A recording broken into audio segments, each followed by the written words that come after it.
Ayan, maglalaba ako ngayon. Bago ako maglaba, iniko-tab ko muna para malinis yung mga labahin. Kasi nagtataka kami dito sa washing na to. Minsan may nilalabahan kami na na damit na parang may humahawa sa kanya parang may kumukupa sa parte ng damit. Hindi naman kami gumagamit ng ng mga Clorox. Kaya nagtataka kami kayang dahilan bakit ganyan. Minsan may kumukupas na damit. Minsan parang may nangingitim. Kaya yan kami nagtataka, anong nangyari, bakit ganyan. Yung ginagamit na lang namin liquid soap tapos conditioner, yun lang.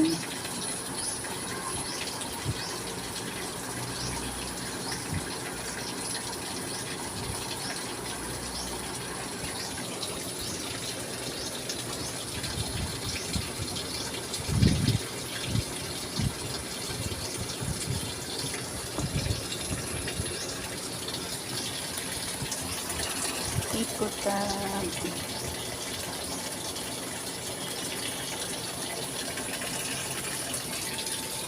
Yung panahon namin medyo makulimlim.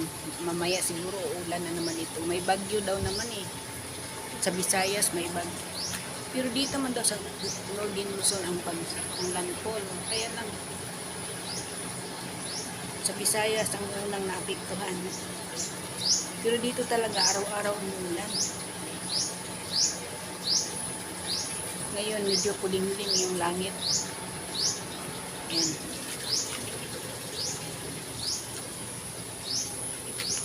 Ayan, si Queenie. Sana ma-okay na siya. Kasi nagkasakit po siya eh.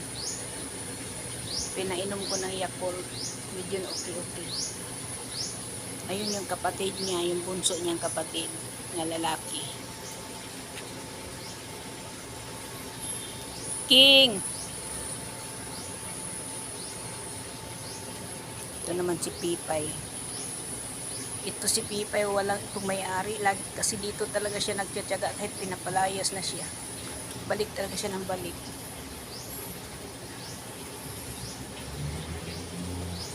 Naawa din naman ako dito.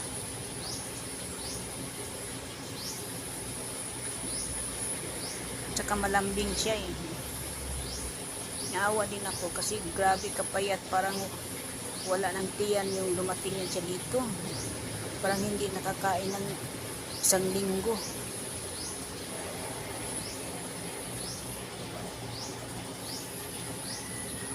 Anong ginagawa mo, King? Mag-ingat ka dyan, King. Baka may ahas, King. Uy, naglalaro sila.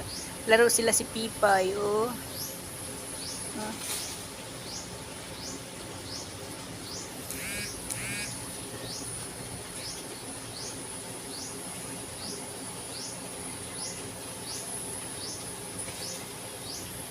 Laro sila ni Pipay, oh.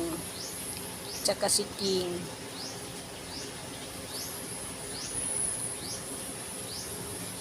Magaling din yata itong manghunting si Pipay, ah.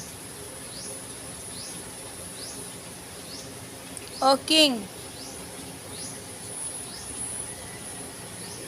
King.